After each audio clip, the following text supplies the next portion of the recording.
फातिमा की रानी माँ, प्रभु यीशु की माँ, आसरा तू ही है माँ।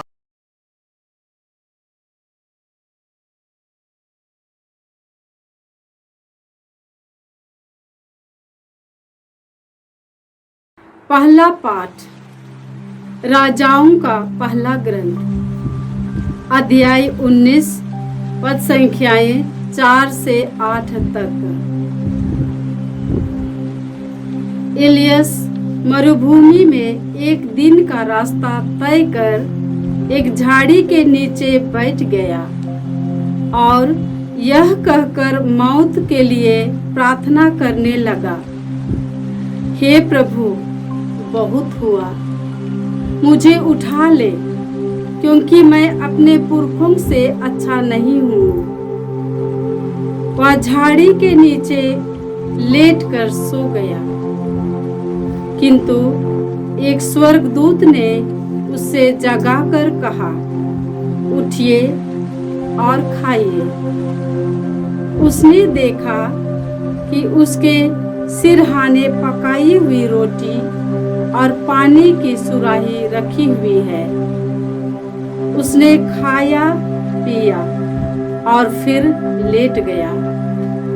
किंतु प्रभु के दूत ने फिर आकर उसका स्पर्श किया और कहा, उठिए और खाइए, नहीं तो रास्ता आपके लिए अधिक लंबा हो जाएगा।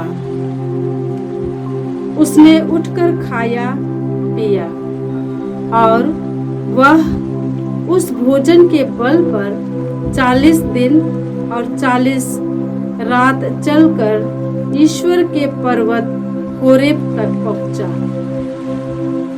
प्रभु की वाणी। ईश्वर को धन्यवाद। भजन अनुवाक्य। परख कर देखो कि प्रभु कितना भला है, परख कर देखो कि प्रभु कितना भला है। मैं सदा ही प्रभु को धन्य कहूँगा, मेरा कंठ निरंतर उसकी स्तुति करता रहेगा। मेरी आत्मा प्रभु पर गौरव करेगी, विनम्र सुनकर आनंदित हो उठेंगे। अनुवाक्य। परख कर देखो कि प्रभु कितना भला है, परख कर देखो कि प्रभु कितना भला है। मेरे साथ प्रभु की महिमा का गीत गाओ। हम मिलकर उसके नाम की स्तुति करें। मैंने प्रभु को पुकारा, उसने मेरी सुनी और मुझे हर प्रकार के भय से मुक्त कर दिया। अनुवाक्य। परख कर देखो कि प्रभु कितना भला है, परख कर देखो कि प्रभु कितना भला है। जो प्रभु की ओर दृष्टि लगाता है वह आनंदित होगा, उससे कभी लज्जित नहीं होना पड़ेगा। दीनहीन ने प्रभु की दुहाई दी, प्रभु ने उसकी सुनी और उसे हर प्रकार की विपत्ति से बचा लिया। अनुवाक्य। परख कर देखो कि प्रभु कितना भला है, परख कर देखो कि प्रभु कितना भला है। दूसरा पाठ। एफेसियों के नाम संत पौलुस का पत्र, अध्याय 4, पद संख्याएं 30 से अध्याय 5, पद संख्याएं 2 तक। पवित्र आत्मा ने मुक्ति के दिन के लिए आप लोगों पर अपनी मुहर लगा दी है। आप उसे दुख नहीं दीजिए। आप लोग सब प्रकार की कटुता, उत्तेजना, क्रोध, लड़ाई झगड़ा, पर निंदा और हर तरह की बुराई अपने बीच में से दूर कर दीजिए। एक दूसरे के प्रति दयालु तथा सहृदय बन जाए। जिस तरह ईश्वर ने मसीह के कारण आप लोगों को क्षमा कर दिया है, उसी तरह आप भी एक दूसरे को क्षमा कर दीजिए। आप लोग ईश्वर की प्रिय संतान है, इसीलिए उसका अनुसरण कीजिए और प्रेम के मार्ग पर चलिए, जिस तरह मसीह ने आप लोगों को प्यार किया है और सुगंधित भेंट तथा बलि के रूप में ईश्वर के प्रति अपने को हमारे लिए अर्पित कर लिया है। प्रभु की वाणी। ईश्वर को धन्यवाद। जय घोष। Hallelujah hallelujah. प्रभु कहते हैं, मार्ग, सत्य और जीवन मैं हूँ। मुझसे होकर गए बिना कोई पिता के पास नहीं आ सकता। हालेलुया। प्रभु आप लोगों के साथ हो और आपकी आत्मा के संत साथ। यूहन्ना के अनुसार पवित्र सुसमाचार। हे प्रभु तेरी महिमा हो। अध्याय 6 व संख्याएं 41 से 51 तक। यीशु ने कहा था, स्वर्ग से उतरी हुई रोटी मैं हूँ। इस पर यहूदी यह कहकर भुनभुनाने लगे, क्या यह यूसुफ का बेटा यीशु नहीं है? हम इसके माँ बाप को जानते हैं, तो यह कैसे कह सकता है मैं स्वर्ग से उतरा हूँ? यीशु ने उन्हें उत्तर दिया, आपस में मत भुनभुनाओ।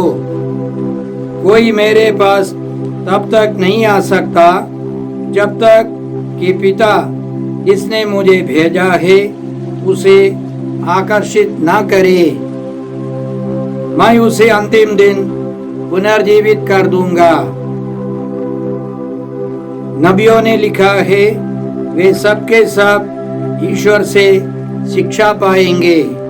जो कोई ईश्वर की शिक्षा सुनता और ग्रहण करता है वह मेरे पास आता है। यह न समझो कि किसी ने पिता को देखा है। जो ईश्वर की ओर से आया है उसी ने पिता को देखा है। मैं तुम लोगों से कह देता हूँ, जो विश्वास करता है उसे अनंत जीवन प्राप्त है। जीवन की रोटी मैं हूँ। तुम्हारे पूर्वजों ने मरुभूमि में मन्ना खाया, फिर भी वे मर गए। मैं जिस रोटी के विषय में कहता हूँ वह स्वर्ग से उतरती है, और जो उसे खाता है वह नहीं मरता। स्वर्ग से उतरी हुई वह जीवंत रोटी मैं हूँ। यदि कोई वह रोटी खाए तो वह सदा जीवित रहेगा। जो रोटी मैं दूंगा वह संसार के जीवन के लिए अर्पित मेरा मांस है। प्रभु का सुसमाचार। हे क्रिस्त तेरी स्तुति हो। जय यीशु क्रिस्त में प्रिय भाई और बहनों, आज का पहला पाठ राजाओं के पहले ग्रंथ से हैं। अध्याय 19 और संख्याएं 4 से 8 तक। और आज का पहला पाठ दूसरे पाठ से और विशेष रूप से तीसरे पाठ से सुसमाचार से संबंधित है। आज के पहले पाठ में हम लोगों ने सुना कि एलियस मरुभूमि में एक दिन का रास्ता तय कर एक झाड़ी के नीचे बैठ गया और यह कहकर मौत के लिए प्रार्थना करने लगा, हे प्रभु बहुत हुआ, मुझे उठा ले, क्योंकि मैं अपने पुरखों से अच्छा नहीं हूँ। वास्तव में एलियस अपनी जान बचाने के लिए, रानी इजेबेल से बचने के लिए और होरेब पर्वत पर जाकर ईश्वर से बातें करने के लिए यात्रा कर रहे थे। लेकिन ईश्वर ने उस यात्रा को एक तीर्थ यात्रा बना दी। सोने वाले नबी एलियस को एक स्वर्गदूत ने जगाकर कहा, उठिए और खाइए। उन्होंने देखा कि उनके सिरहाने पकाई हुई रोटी और पानी की सुराही रखी हुई है। उसने खाया पिया और फिर लेट गया।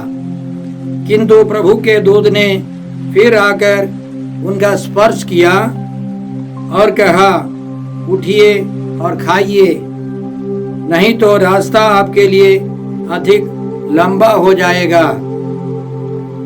उन्होंने उठकर खाया पिया और वे उस भोजन के बल पर 40 दिन और 40 रात चलकर ईश्वर के पर्वत होरेब तक पहुंचा। भाई और बहनों, इस घटना से हमें बहुत कुछ सीखना है। हमारी जीवन यात्रा में भी हम कितने भी अच्छे क्यों ना हो, कभी कभी संकट आ जाते हैं, समस्याओं से हम घिरे रहते हैं। तब हमको सांत्वना देने के लिए, शक्ति देने के लिए ईश्वर आता है। ईश्वर अपने स्वर्गदूतों को भेजकर हमारी रक्षा करता है। हमारी यात्रा को ईश्वर तीर्थ यात्रा बना देता है। और हमने सुना कि ईश्वर ने अपने स्वर्गदूत को भेजकर अपनी वाणी सुनाई, उठिए और खाइए। ईश्वर की वाणी से हमें सांत्वना मिलती है, शक्ति मिलती है।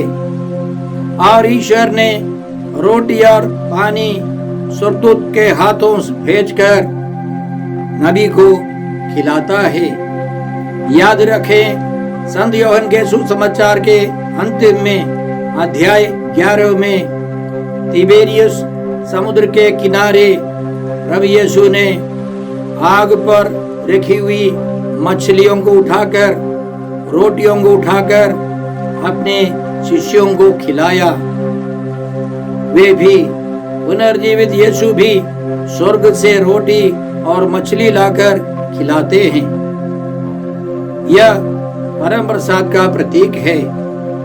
2 बार नबी ने उठकर खाना खाया, पानी पिया। और स्वर्गदूत का कहना है, और खाइए, नहीं तो आपके लिए रास्ता बहुत लंबा होगा।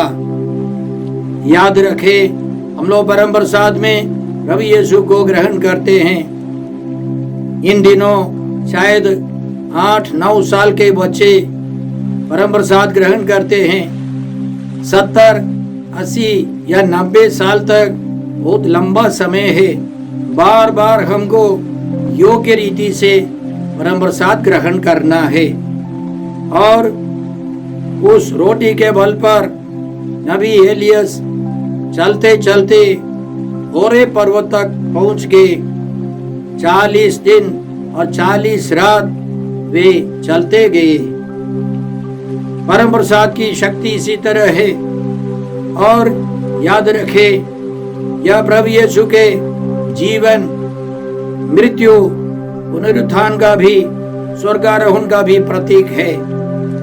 नबी सो गए, यह मृत्यु का प्रतीक है। स्वर्गदूत ने उनको जगाया, यह पुनरुत्थान का प्रतीक है। और राजाओं के दूसरे ग्रंथ की शुरुआत में हम पढ़ते हैं कि नबी एक अग्निमय रथ में स्वर्ग में आरोहित कर लिए गए, वे चले गए। यही है परम प्रसाद की शक्ति। परम प्रसाद में उपस्थित यीशु को ग्रहण करने पर हम पुनर्जीवित हो जाते हैं, स्वर्ग चले जाते हैं, स्वर्गदूतों के साथ महिमा के साथ स्वर्ग जाएंगे। इसलिए हम कह सकते हैं, राजाओं के प्रथम ग्रंथ में हम लोग जो पढ़ते हैं नबी एलियस के बारे में, वह प्रभु यीशु में पूरा हो गया है। प्रभु यीशु ने पुनर्जीवित होकर, महिमान्वित होकर हमें दर्शन दिए हैं। परम प्रसाद की शक्ति प्रभु यीशु प्रकट करते हैं, इसलिए हमें योग्य रीति से परम प्रसाद ग्रहण करना है। हम भी नबी एलियस के समान विशेष रूप से स्वर्ग में आरोहित कर लिए जाएंगे। इसलिए आज के भजन में दाऊद कहते हैं, प्रभु का दूत उनके भक्तों के पास डेरा डालकर उनकी रक्षा करता है। परख कर देखो कि प्रभु कितना भला है। धन्य है वह जो उसकी शरण में जाता है। धन्य है वह जो उसकी शरण में जाकर परम प्रसाद में उपस्थित यीशु को छक कर, ग्रहण कर, उनकी शक्ति का अनुभव करते हैं। वे सब धन्य है। हम कितने सौभाग्यशाली है कि हम नबी एलियस से भी महान कार्य कर सकते हैं। पुनर्जीवित यीशु के शरीर और लहू को ग्रहण कर सकते हैं। आज के सुसमाचार में हमने सुना कि प्रभु यीशु कहते हैं, स्वर्ग से उतरी हुई जीवंत रोटी मैं हूँ। और प्रभु यीशु ने इसके आधार पर कई शिक्षाएं दी। पिछले 2 रविवारों में हमने संत यूहन्ना के सुसमाचार अध्याय 6 से पवित्र वचन सुने। 17वें रविवार को हमने सुना कि प्रभु यीशु ने 5 रोटियों को और 2 मछलियों को बढ़ाकर हजारों को खिलाया। और उसके बाद पिछले सप्ताह हमने उसके आधार पर शिक्षाएं सुनी। आज प्रभु यीशु कहते हैं कि जीवंत रोटी, स्वर्ग से उतरी हुई जीवंत रोटी यीशु हैं। और प्रभु का कहना है, जो कोई ईश्वर की शिक्षा सुनता और ग्रहण करता है वह मेरे पास आता है। प्रभु यीशु की शिक्षा प्रभु यीशु हैं। ईश्वर का वचन यीशु हैं। और सबसे पहले हमें ईश्वर के वचनों को सुनना है या पढ़ करके ग्रहण करना है, तब हमें शक्ति मिलती है, जीवन मिलता है, चंगाई मिलती है। और प्रभु कहते हैं, जो विश्वास करता है उसे अनंत जीवन प्राप्त है। तो जब हम लोग वचन सुनते हैं, जोर से पढ़ते हैं, तो हमको विश्वास का वरदान मिलता है। वचन जीवंत है, सशक्त है, दुधारी तलवार से तेज है। हमें वचन सुनना है और विश्वास में आगे बढ़ना है। और तीसरा विषय है, यीशु कहते हैं, जीवन की रोटी मैं हूँ। तुम्हारे पूर्वजों ने मरुभूमि में मन्ना खाया, फिर भी वे मर गए। मैं जिस रोटी के विषय में कहता हूँ वह स्वर्ग से उतरती है, और जो उसे खाता है वह नहीं मरता। स्वर्ग से उतरी हुई वह जीवंत रोटी मैं हूँ। यदि कोई वह रोटी खाए तो वह सदा जीवित रहेगा। जो रोटी मैं दूंगा वह संसार के जीवन के लिए अर्पित मेरा मांस है। याद रखे, मरुभूमि में इस्राएलियों ने मन्ना खाया 40 वर्षों तक, फिर भी वे सब मर गए। हमने पहले पाठ में सुना कि नबी एलियस ने 2 बार रोटियां खाई, पानी पिया, और वे 40 दिन 40 रात चल सके। इसलिए वे स्वर्ग में आरोहित कर लिए गए। अब यीशु आए हैं जीवंत रोटी बनकर, और यीशु को हमको ग्रहण करना है, योग्य रीति से ग्रहण करना है। हर मिसा बलिदान में इसलिए हम वचन सुनते हैं। वचन के आधार पर कम से कम रविवार के दिन हम प्रेरितों का धर्मसार घोषणा करते हैं और उसके बाद हम चढ़ावा चढ़ाकर प्रार्थना कर बलि परिवर्तन के बाद योग्य रीति से परम प्रसाद में यीशु को ग्रहण करते हैं। याद रखे, इसी संत यूहन्ना के सुसमाचार अध्याय 3 में निकोदेमो से प्रभु यीशु ने कहा, अध्याय 3 और संज्ञा 3 में, जब तक कोई दोबारा जन्म ना ले तब तक वह ईश्वर का राज्य नहीं देख सकता। और पद संज्ञा 5 में यीशु का कहना है, जब तक कोई जल और पवित्र आत्मा से दोबारा जन्म ना ले तब तक वह ईश्वर के राज्य में प्रवेश नहीं कर सकता। हमको दोबारा जन्म लेना है। दोबारा जन्म लेने के बारे में और ऐसे लोगों के बारे में प्रभु का कहना है, संत यूहन्ना के सुसमाचार अध्याय 4 और संज्ञा 23 से प्रभु यीशु कहते हैं, एक समारी स्त्री से कहते हैं, वह समय आ रहा है, आ ही गया है, जब सच्चे आराधक आत्मा और सच्चाई से पिता की आराधना करेंगे। पिता ऐसे ही आराधकों को चाहता है। ईश्वर आत्मा है, उसके आराधकों को चाहिए कि वे आत्मा और सच्चाई से उसकी आराधना करे।